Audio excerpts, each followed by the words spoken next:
Қайырлы күн, қадірменді көрермендер. Эфирде университет жаңалықтары. Сіздермен бірге мен Өтеміс қызы Асылай маусым айының жаңалықтар легімен таныстыратын боламын. Халид Досмұхамедов атындағы Атырау университеті 2021 жылы қазақстандық жоғары оқу орындарының ұлттық рейтингісінде үздік 10-ға енді. Құттықтаймыз. 16 маусымда әскери кафедраның оқу-жаттығу жұмыстарының салтанатты ашылу рәсімі өтті. Толығырақ тілшіміз баяндайды. 14 маусым мен 17 шілде аралығында оқу-жаттығу дайындық жұмыстарын өткізу жоспарланған болатын. Шараның ашылу рәсімі мемлекеттік әнұранмен басталды. Алғы сөз басқарма төрағасы ректор Саламат Нұрмұханұлына берілді. Өз сөзінде ректор әскери кафедраның студенттеріне жалынды жігер мен қажымас қайрат тіледі.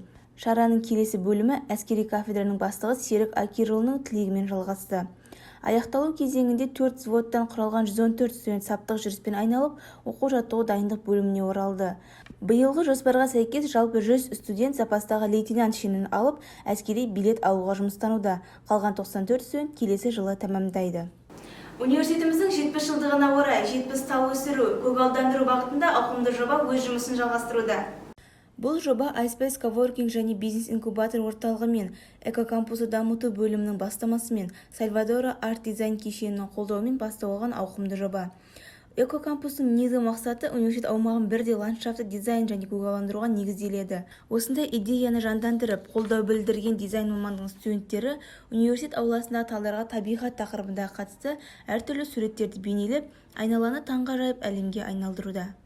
Басқарма төрағасы ректор Саламат Нұрмұханұлы Қазақстан Республикасының 11-ші жазғы универсиадасы мен республикалық пәндік олимпиадаға белсенді қатысқан студенттер және магистранттармен кездесу өткізді. Кездесу барысында университетіміздің мерейін көтеріп, біліктілігімен оза шапқан студенттер арнайы ақшалай сыйақымен марапатталды. Жалпы универсиадаға 37 спорт түрінен 60 жоғары оқу орнына қатысып, университетіміздің құрама командалары бойынша 73 студент 10 спорт түрінен бақ сынап, қорытынды есеп бойынша 9-ші орынды иеленді. Республикалық пәндік олимпиададан да студенттеріміз білім деңгейін жоғары дәрежеде көрсеткен болатын. Жиын соңында студенттер мен магистранттар осындай үлкен қолдау мен мүмкіндік жасаған университет басшылығы мен жетекшілеріне шексіз алғыстарын білдірді. Тараз қаласында олимпиадалық спорт түрі каратэ-додан 5-ші жазғы жастар ойыны өтті. Бұл додада Атырау университетінің спортшылары бақ сынап, қорытынды есепте өте жақсы нәтиже көрсетті.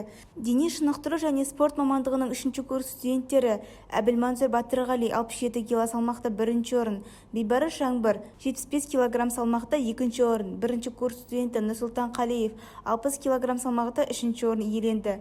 Болашақта жеңіс қоржынын алтынмен толтыруды көздеген жеңімпаздар жаттығуларын жалғастыруда.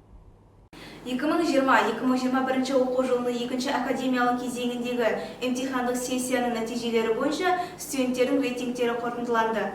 Тіркеу кеңсесінің әр факультетке жауапты мамандары білім алушылардың балдық рейтингтерін анықтады.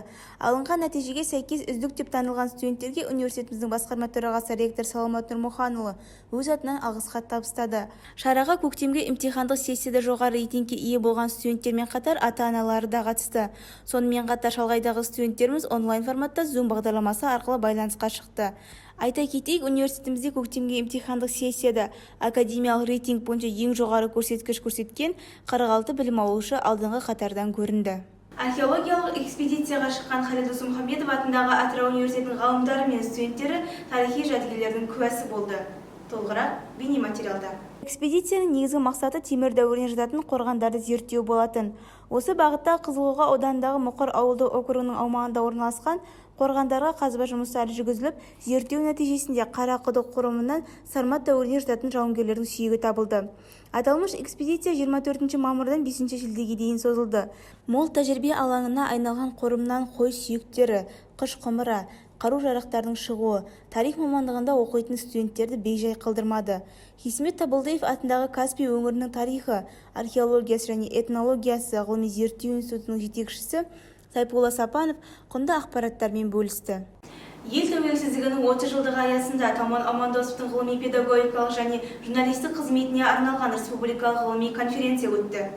Атырау облысы әкімдігі, Халид Досмұхамедов атындағы Атырау университеті, Атырау ақпарат жауапкершілігі шектеулі серіктестігі, Қазақстан журналистер одағы Атырау облыстық филиалының ұйымдастыруымен өткен жиынға Атырау облысы әкімінің орынбасары Бақытгүл Қайыржанқызы қатынасып, конференция жұмысына сәттілік тіледі. Конференция жұмысына ғалымның шәкірттері, ғалым зерттеушілер, танымал баспагерлер, журналистер, ұстаздар арнайы келіп қатысып, өз баяндамаларын ортаға салды. Жиын барысында Қазақстан Республикасының мәдениет қайраткері Алмас Ахметбекті ғылыми кеңес шешімімен басқарма төрағасы ректор Саламат Нұрмұханұлы Халид Досмұхамедов атындағы Атырау университетінің құрметті профессор атағымен марапаттады. 24 маусымда университетімізде педагогтық қайта даярлау курсының тыңдаушыларына сертификат тапсыру рәсімі өтті. Қазақстан Республикасының білім және ғылым министрінің 2020 жылғы 17 наурыздағы номері 110 бұйрығына сәйкес педагогикалық білімі жоқ, алғаш рет тиісті бейін бойынша педагогтың кәсіби қызметіне кірісетін кәсіптік білімі бар тұлғалар үшін педагогикалық қайта даярлау қағидалары бекітілген болатын. Осыған байланысты университетімізде 6 білім бағдарламасы бойынша педагогикалық қайта даярлау курстары ұйымдастырылды. Халид Досмұхамедов атындағы Атырау университетінде санитарлық-эпидемиологиялық талаптарды сақтай отыра түлектерге дипломды табыстау салтанаты өтті. Биыл Атырау университетінің түлектері үшін диплом алу рәсімі ерекше болды.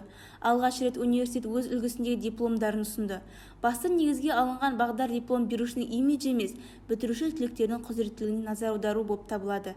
Демек, Атырау университеті өз түлектеріне кәсіби маман ретінде сенім білдіреді. Болашақтарыңыз жарқын болсын, түлектер. 29 маусымда көрнекті ақын әнұран авторларының бірі Жұмекен Нәжімеденовтың шығармашылығына арналған Жұмекен Республикалық журналының тұсаукесер рәсімі өтті. Жиынды құттықтау сөзімен басқарма төрағасы ректор Саламат Нұрмұханұлы ашты. Шараға арнайы шақырылған қонақтар қатарында Атырау облыстық және аудандық басқарма басшылары, өңірімізге танымал өлкетанушылар, ардагер журналистер, газет редакторлары және бұқаралық ақпарат құралдары өкілдері мен кітапхана директорлары қатынасты. Жұмекен журналының шығу мақсаты туралы филология ғылымдарының доктор профессор Қадыр Жүсіп Өтегенұлы кіріспе сөз сөйледі.